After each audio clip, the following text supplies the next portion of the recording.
seja muito bem-vindo a mais um episódio do nosso podcast. Eu sou a Alexia Branquinho, aluna do 4º período da UniRV. Eu sou a Bianca, acadêmica da UniRV do 4º período também, e hoje a gente está entrevistando uma pessoa muito ilustre nas nossas vidas. Boa noite, meu nome é Daniela, eu sou professora aqui na UniRV Campus Lusiânia e vou estar participando do podcast para falar de controle hormonal feminino para vocês hoje. Então, como a Dani já falou, a gente vai falar sobre controle hormonal feminino, que é um tema que atravessa todas as fases da vida da mulher. Então, no episódio de hoje, a gente vai conversar como os hormônios atuam nas diferentes fases da vida. Então, prepare-se, que esse episódio está cheio de informações e vai estar muito interessante. Como a primeira pergunta, Dani, no âmbito da saúde da mulher, é fundamental compreender o ciclo menstrual para monitorar a fertilidade, identificar desequilíbrios hormonais e até detectar precocemente condições como a endometriose ou o SOP. Então, diante disso, você pode explicar quais são as 4 fases do ciclo menstrual e o que ocorre em cada uma delas? Sim, é muito importante a gente entender que a mulher passa por 4 fases extremamente importantes, né, que vão ter variações hormonais. Então, a gente tem a primeira fase, que ela vai iniciar com o primeiro dia do ciclo menstrual, e essa fase vai estar relacionada com o início da formação da camada do endométrio. E a gente vai ter aumento de alguns hormônios, como os hormônios androgênios, né, estrógeno, vamos ter aumento de FSH, que vai favorecer essa primeira fase. Posteriormente a essa fase, a gente vai para uma fase lútea, onde nós vamos ter um rompimento do folículo e vai começar a formar o período de ovulação. Então, nessa fase, eu vou estar com pico estrogênio, vou ter começado já com liberação do hormônio progesterona, e depois a gente vai para uma fase que é uma fase menstrual, onde eu tenho uma queda desses hormônios para que eu tenha uma liberação da camada. E uma fase que a gente pode entrar numa fase que seria após o ciclo menstrual, uma fase de menopausa, né? Onde a mulher estaria com uma queda muito brusca desses hormônios, e aí a gente tem alguns outros efeitos colaterais que a gente ainda vai falar ainda hoje. Daqui a pouquinho. Tá bom, Dani. A gente entendeu mais ou menos essa parte da fisiologia, mas entrando num contexto dia a dia desse ciclo menstrual. Existem ocasiões onde a mulher fica muito debilitada por causa de cólicas intensas, que podem acabar afetando a vida cotidiana da mulher. Então, do ponto de vista da saúde da mulher, por que algumas pessoas têm uma experiência com cólicas mais fortes? Normalmente, esse quadro, né, de cólicas fortes, a gente chama de dismenorreia, acontece porque a gente normalmente, né, no ciclo, nós temos liberação de prostaglandinas. E essas prostaglandinas vão fazer com que a gente tenha uma redução de fluxo, tenha um aumento de contração, porque ele mimetiza os hormônios de contração uterina, fazendo com que a gente aumente ainda mais a capacidade de contrair o útero e assim, consequentemente, a gente vai sentir mais dores, né? Por exemplo, nós temos síndrome do ovário policístico, que a pessoa vai aumentar dor também, né? Tem bastante dor. E quando é que essas dores vão ser indicativo para algo mais grave, para algo preocupante? Quando esse limiar de dor for ultrapassado, ele pode gerar uma reação inflamatória também, né? E aí eu posso ter interrupção do fluxo menstrual, e isso já é uma coisa que não seria comum, que poderia ser algo mais preocupante, que a gente deve tomar um cuidado maior. Mas isso é um pouco hereditário, né? Vem de cada família. Então, assim, pessoas que tiveram pessoas na família que apresentam dores, ele tem uma susceptibilidade maior de desenvolver esse quadro clínico também. Perfeito. Então, Então, agora mudando um pouco o tópico, falando Sim. mais sobre a questão, querendo ou não, estética, né? Porque esses hormônios afetam muito a mulher. Exemplos como acne adulta, queda de cabelo, alterações de humor, que são queixas comuns relacionadas aos hormônios. Então, como o estrogênio e a progesterona e os andrógenos afetam a pele, os cabelos e a estabilidade emocional das mulheres. Bom, esse é o maior problema, né, que a gente tem, porque todo mundo fala que a gente, mulher, é uma caixinha de surpresa, que os hormônios sobem e descem simultaneamente. Normalmente, nessa primeira fase, na fase estrogênia, a gente vai estar na sensação de bem-estar, porque seria o período que o corpo estaria sendo preparado para uma possível gravidez. Então, é algo meio que fisiológico ser atrativo. Então, a gente vai estar com humor melhor, a gente vai apresentar a pele, vai estar mais bonita, vai ter liberação de hormônios de bem-estar, serotonina, dopamina, GABA, e eu vou estar normalmente na fase que a gente chama de estrogênio. Então, essa fase, ela vai desencadear esse bem-estar. Numa segunda fase, que seria, por exemplo, a fase da gravidez, a gente vai ter uma menor capacidade do corpo a responder a determinados hormônios, por exemplo, a estrógeno, porque a gente vai estar tentando manter o corpo lúteo já fixado para fazer a formação, né, engravidar e tal. E aí nós vamos ter uma variação de humor que vai ser muito maior, porque a gente sai de bem-estar e começa a entrar numa fase mais depressiva devido aos hormônios que estão sendo liberados nessa fase. Engravidou, ótimo, né? Vai ter um bebê lindo. Não engravidou, a gente vai ter um problema maior, que seria chegar na menopausa. E aí na menopausa vai ser o looping total de hormônios, porque a gente tem uma queda bruta de estrógeno, de progesterona, e aí vai desenvolver um quadro mais depressivo, e a mulher vai estar se sentindo mais feia, porque aumenta peso, o cabelo não vai ficar bonito, vai ficar ressecado, tem ressecamento vaginal, você começa a ficar demasiada, e aí aqueles problemas femininos, né, que roupa eu ponho, que parece que tá tudo apertado. Então, é um quadro que você mesmo acaba baixando sua autoestima devido a esses hormônios e a essas alterações que acontecem no corpo.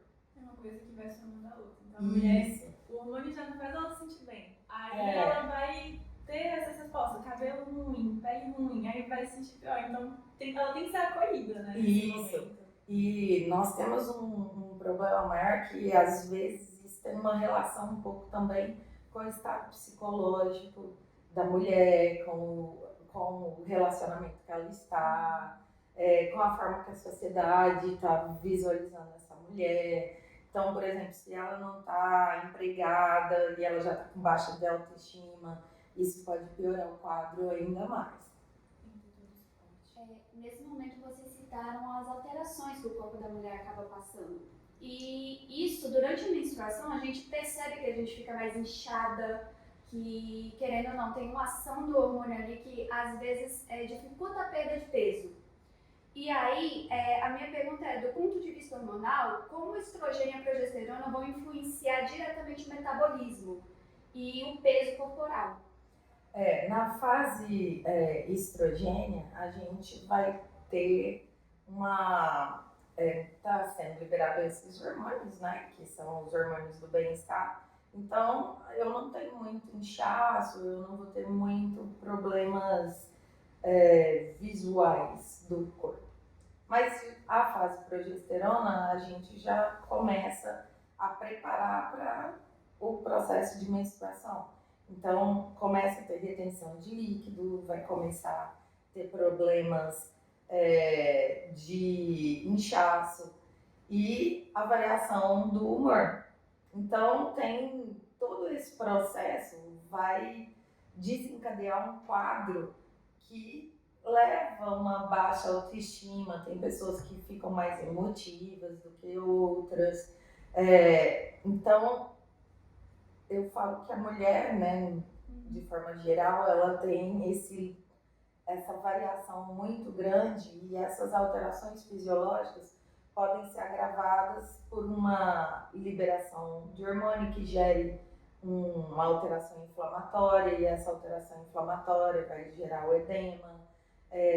Tem pessoas que vão desenvolver, como a gente comentou, mais cólicas e aí a pessoa vai ficar mais irritada porque ela está sentindo dor.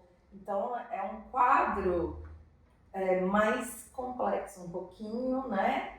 De ter essa menstruação e até porque a gente sabe que isso vai durar um determinado período da vida dela. Então é algo que não fez hoje e acabou e nunca mais vai acontecer novamente. É algo que todo mês vai acontecer, né? Por isso a importância das mulheres conhecerem o ciclo menstrual e saberem exatamente em que ponto elas estão, porque às vezes, é coisa da minha cabeça, tô inchada assim, eu que tô me vendo errado. Não. Se ela justamente reconhecer essas fases igual você tá falando, eu acho que facilita todo esse processo de autoaceitação. Até porque quando chegar a fase como a menopausa, ela não meio que surtar, digamos assim, né? Sim. O que você pode falar a respeito disso?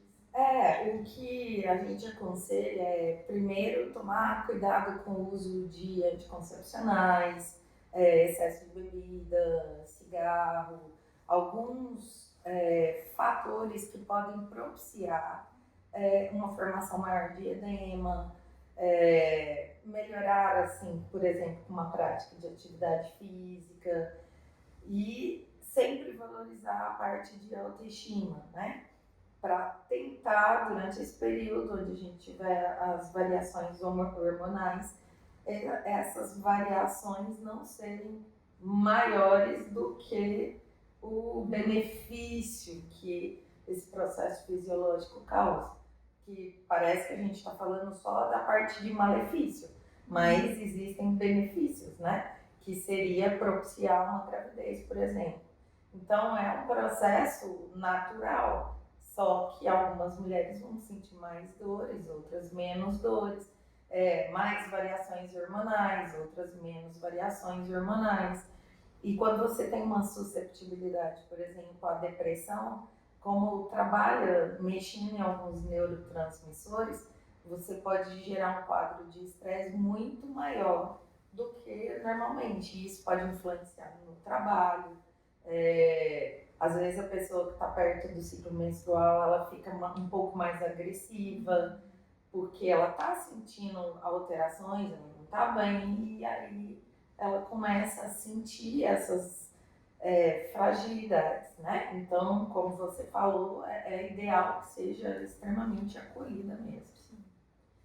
Tá, a gente já explanou muita parte aqui da vida da mulher, já vimos o processo hormonal durante essas etapas da vida, mas eu queria saber quais são os principais hormônios, quais são os hormônios mais relevantes quando a gente pensa no saúde e bem-estar. Isso é uma combinação. Isso. O primeiro que a gente sempre preocupa é a parte de insulina. Então, assim, a gente tem que estar controlando a nossa insulina para até que a gente não entre em diabetes, porque a insulina ela está relacionada com os hormônios androgênicos, com a produção de cortisol, porque essa produção de cortisol ela vai gerar, que para nós é o hormônio do estresse, então ela vai gerar várias alterações que vão induzir você num quadro mais estressante. E aí eu posso ter, quando tenho excesso de cortisol, aumento de peso, eu posso ter inchaço também. Tem quadros que a gente vai apresentar mais acne. Nós temos, além desses hormônios, a parte dos hormônios da tireoide, que vão influenciar, né, o TSH, T4, T3, T4 livre, que a gente tem que preocupar, que seriam os tireoidianos, e observar assim, o quadro, se a pessoa não está num quadro de hipotireoidismo, porque o hipotiroidismo, né? Embora a palavra é hipo, eu tenho um aumento de peso. Então, esse aumento de peso também vai levar a uma baixa da autoestima feminina. Então, a maioria desses hormônios a gente preocupa no aspecto de tentar controlar isso com uma prática de atividade física, com uma melhor alimentação rica em frutas, em legumes, em alguns grãos, para que você tente manter uma estabilidade hormonal, para que essa estabilidade eu não tenha como eu digo, uma variação, né, que vá desencadear um estresse maior do que o que ela está passando devido a esses hormônios. Ou seja, se já tem um problema, não vamos aumentar o nível de problema. Então, controlar o que pode gerar a doença. E aí a gente tem um outro problema, que como muitas pessoas fazem uso da nicotina, né, e de bebida alcoólica, a nicotina e a bebida alcoólica também pode piorar esse quadro, né? E quando a gente está na menopausa, como tem uma queda desses hormônios, a gente vai começar a apresentar um quadro muito mais, como eu digo, não saudável seria assim, né? Porque se você não repuser os hormônios que são necessários, não fizer uma alimentação adequada, já é uma tendência de ganhar peso. Se você não fizer isso, você vai ganhar peso e aí o quadro psicológico pode ser alterado. E falando nessa questão de hormônios, entrando numa parte um pouquinho mais específica, qual é a relação desses hormônios femininos com os fibromas uterinos? Isso, o fibroma uterino, ele também é conhecido como mioma. Quando a gente entra nessa etapa de, principalmente de progesterona, período de gravidez, a gente aumenta a susceptibilidade desses miomas ou desses fibromas. O que são esses miomas ou fibromas? São tumores benignos que vão alterar... Um minuto, por favor. Vão alterar a musculatura, né, uterina, e essa alteração da musculatura vai gerar um aumento do número de células, e esse aumento do número de células vai gerar uma deformação uterina. Só que isso depende da camada. Por exemplo, quando a gente fala de endometriose, nós vamos ter a camada do endométrio indo para a parede externa do útero. Quando a gente tem as adenomioses, eu estou falando que eu vou ter que seria considerado algo mais profundo, né? As camadas do endométrio invadindo a musculatura mais interna. E com a queda, com o período menstrual, com esse período de gravidez, com esse aumento de progesterona, quanto mais esses hormônios tiverem atividade, maior a propensão desse tumor aumentar de tamanho. Agora, quando a pessoa entra na menopausa, isso já é mais susceptível para que haja uma queda, porque eu estou abaixando os hormônios que estavam propiciando o crescimento do tumor. E aí, isso vai fazer com que haja uma redução, né, do tamanho do tumor.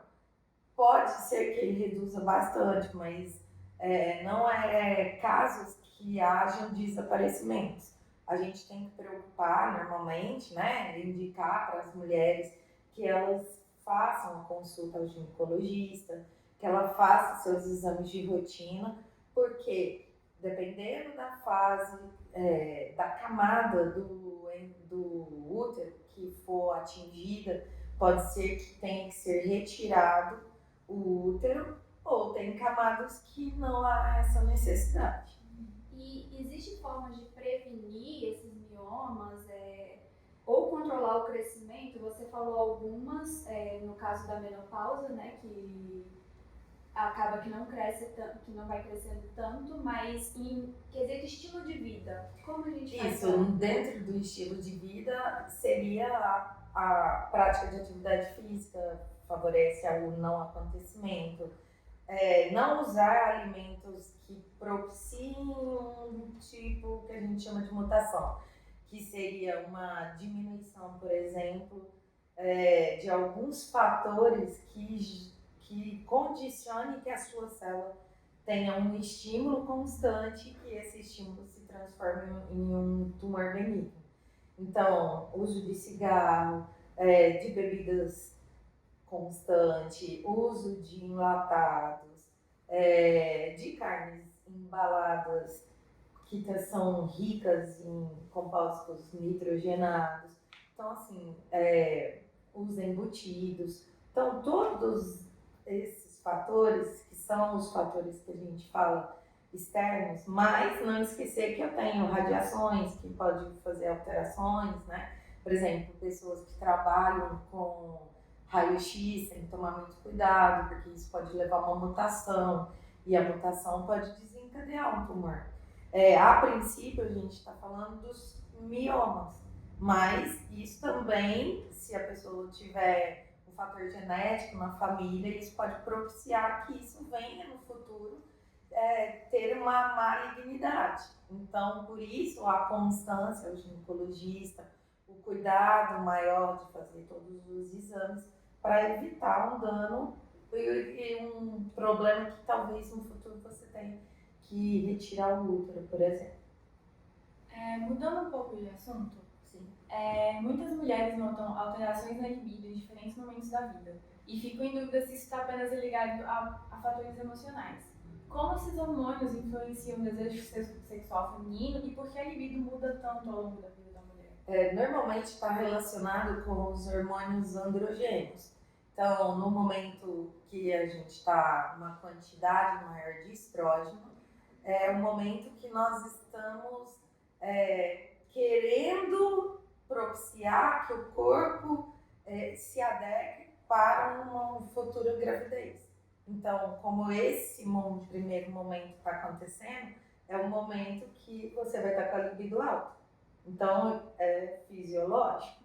Agora, quando eu tenho a queda já para progesterona, a libido tende a diminuir, porque provavelmente ou a pessoa já engravidou ou ela vai ficar menstruada. Então, tendenciosamente, a menstruação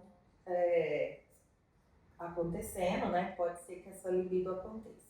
Na parte da menopausa, como eu tenho uma queda muito abrupta desses hormônios, de testosterona também, vai haver diminuição de libido, vai ter secura vaginal. Só que qual é o problema maior? A gente vai ter não só isso. A gente tem que preocupar assim, qual que é a relação dessa mulher com o marido dela? Ela tá bem psicologicamente? Ela tá bem no trabalho? Porque eu brinco muito que a mulher é uma caixinha de surpresa e que tem vários fatores que vão estar associados à libido.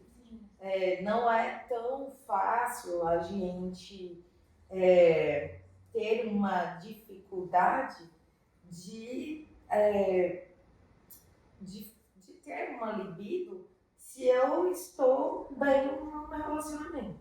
Se eu estou bem psicologicamente, se eu estou com a autoestima elevada, se os meus hormônios estão ok, né? Se eles foram checados, dosados e eles estão tudo correto, não tem por que isso acontecer. Agora, se eu tenho um distúrbio hormonal, isso pode acontecer, e aí não é porque eu não gosto mais do meu marido, do meu namorado, da pessoa que eu convivo, e sim, pode ser também, né, tem casos, dependendo da medicação. Por exemplo, pessoas que usam antidepressivos, o antidepressivo, ele faz com que você perca a libido, só que aí o que você tem que fazer? Você tem que ir ao médico que te passou, comentar que você está com alteração de libido e pedir para que o médico troque a medicação por uma medicação que tenha menos efeito para você ter o efeito desejado do antidepressivo, por exemplo, mas que ele não corte a sua libido. porque senão também vai acabar com seu relacionamento. Né? Tá, Dani. Aqui uma pergunta mais pessoal. Sim. No quesito a gente vê que hoje em dia está tudo muito precoce. Então, você sabe explicar mais ou menos o porquê de hoje em dia as meninas estarem menstruando mais cedo, ou a menopausa está chegando mais cedo para algumas mulheres? Isso tudo está relacionado aos hábitos de vida nosso. Ao consumo que a gente está tendo alimentar. Muitos, agora que a gente está começando com aquela cultura de prática de atividade física, antigamente era luxo, né? Hoje já é necessidade. Então, esse caminhar faz com que a gente tenha uma melhora da condição em um aspecto. Só que assim, nem todas as pessoas passaram para essa parte ainda. E a gente tem a outra relação, o sedentarismo, né? Esse sedentarismo que muitas pessoas ainda não conscientizaram. Então, o sedentarismo é um fator muito importante. A não alimentação e a genética, né? Então, assim, é um pouco complexo desvincular uma coisa da outra. Sim, aí vamos entrar para a fase dos anticoncepcionais, que a gente ainda não falou muito deles. E é uma coisa muito comum, a mulher, eu acho que toda mulher que já começou a usar um anticoncepcional, a primeira coisa que ela sente são enjoos, às vezes eles engordam. Uma coisa que a gente ainda não sabe se é mito ou se é verdade.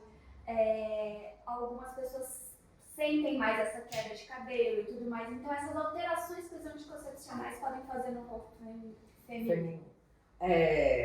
Os anticoncepcionais, a gente tem algumas classes de anticoncepcionais, né?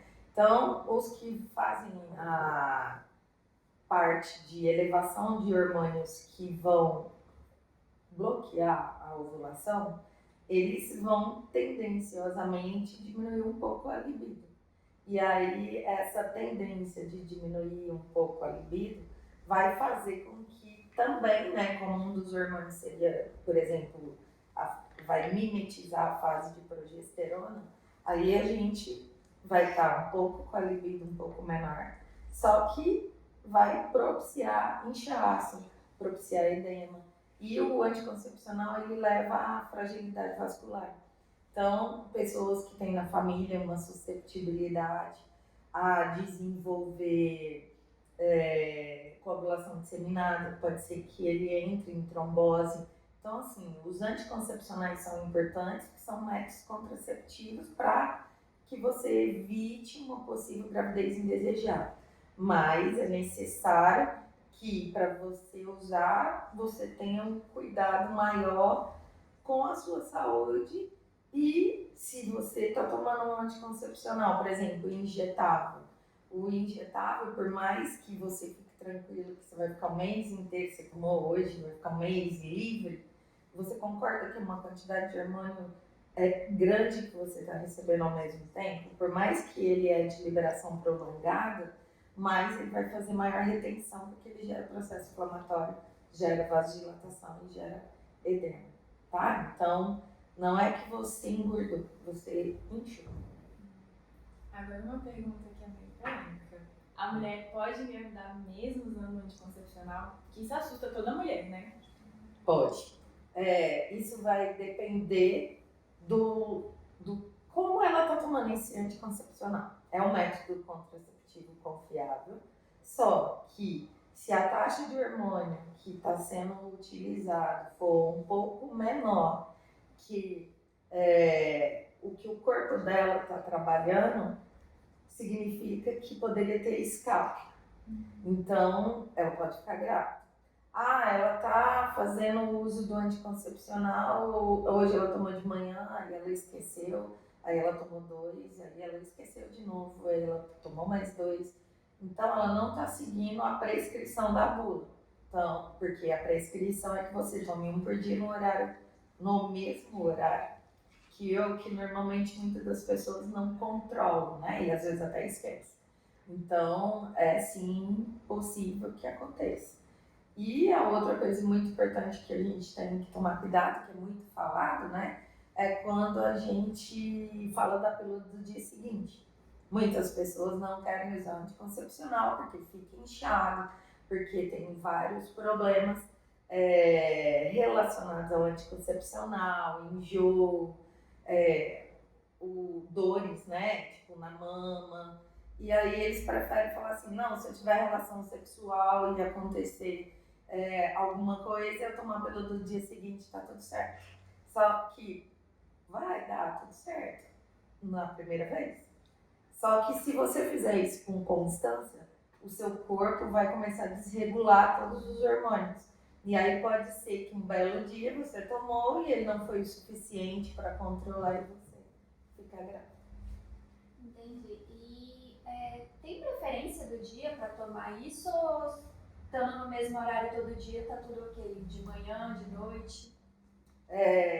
A preferência que a gente tem é que tanto faz, ou seja manhã, tarde ou noite, mas é preferível que seja de manhã, né? Assim, não existe uma regra, mas seria mais fácil para você lembrar, assim que você acordar, você criar um hábito, porque tudo vai ser um hábito, então seria mais fácil. E tem uma pergunta, tem uma pausa nesses horários, assim, não consigo tomar todos os dias. Tipo, todos os dias não consigo tomar no mesmo horário específico todos os dias. Tipo um limite. Uma hora de diferença. De 1 a 2 horas de diferença, você consegue ainda manter a dosagem do hormônio. O que seria ideal? Que você lesse a bula, olhasse o período, né, a meia-vida do remédio, né, da classe da medicação que você está tomando. E aí essa meia-vida vai te indicar de quanto em quanto tempo você consegue alterar isso, tá? Mas assim, até umas 4 horas, tá tudo bem. A próxima pergunta é, esse uso do anticoncepcional, ele ajuda a controlar sintomas como TPM, cólica? Sim, eles ajudam a controlar, tanto é que quem tem síndrome do ovário policístico usa anticoncepcional, né?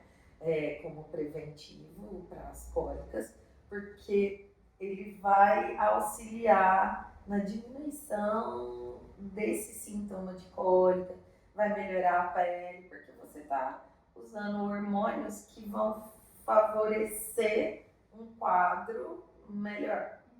Só que, em contrapartida, se você faz o uso constante disso por muito tempo, não faz pausa, isso também não vai fazer muito benefício, porque você pode ter retração do ovário, né, que seria hipotrofia ovariana, e talvez você tenha uma dificuldade para engravidar no dia que você quiser engravidar.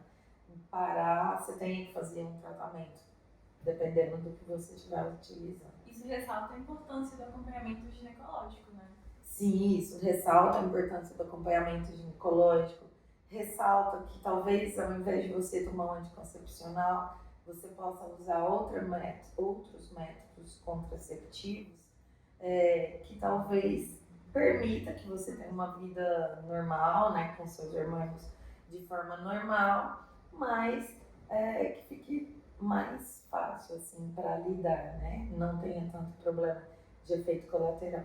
E quem amamenta, Dani, pode tomar normal ou anticoncepcional hormonal?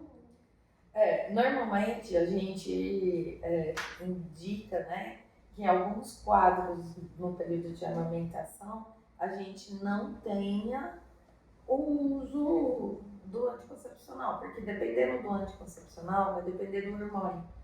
E aí, se ele fizer interferência em prolactina ou lactogênio, eu vou interferir na produção de leite. Fora que o neném está mamando tudo que está vindo da mãe. Então, ele também estaria pegando um pouco dos hormônios. Né? E dentro desse tema, como a gente já falou outras opções, quais são essas outras opções que as mulheres podem considerar? Podem ser usado o DIU. E aí o DIU tem ele com hormônio, tem ele sem hormônio. A preocupação e o cuidado maior é na forma de inserir, né, do profissional que vai colocar e de você cumprir as normativas que o profissional te indicou mediante o anticoncepcional que você está colocando. Porque o que acontece? Seja o DIU sem hormônio, seja o DIU com hormônio, o que vai acontecer? A gente vai precisar de um tempo sem muitas manobras para que isso fixe perfeitamente no colo do útero. Então você vai ter que guardar o período de resguardo que eles pedem para dar o tempo de fixação do DIU, para que ele não sofra, né, um movimento e desloque do local que ele foi colocado. Porque se ele deslocar, você provavelmente poderá ficar grávida. E um agravante seria do DIU, por exemplo, uma coisa não legal, seria que você tem um prazo, né? Ele tem um prazo de validade, então você tem que trocar o DIU. E aí na troca é um pouco doloroso, vai haver um pouco de sangramento, né? Um pouco desconfortável. Então tá, Dani, muito obrigada por esclarecer a gente sobre os assuntos aqui e obrigada a vocês que assistiram. Mas assim, antes de encerrar, eu gostaria de fazer uma última pergunta. Pode fazer. Qual personalidade feminina você se inspira? Bom, eu não tenho predileção assim de nenhuma personalidade feminina. Para mim, na verdade, todas as mulheres são importantes, com cada uma da sua forma. O que eu acho que é importante é que cada um tenha a sua autoestima elevada, que pratique sua atividade física, que viva de bem com a vida, para que a gente não tenha nenhum dissabor na vida. Agradeço. Então, gente, eu agradeço essa participação da Dani nesse episódio do podcast. Por favor, curtam, compartilhem e podem nos seguir nas redes sociais. E a gente encerra mais um episódio do nosso podcast. Eu agradeço e até a próxima.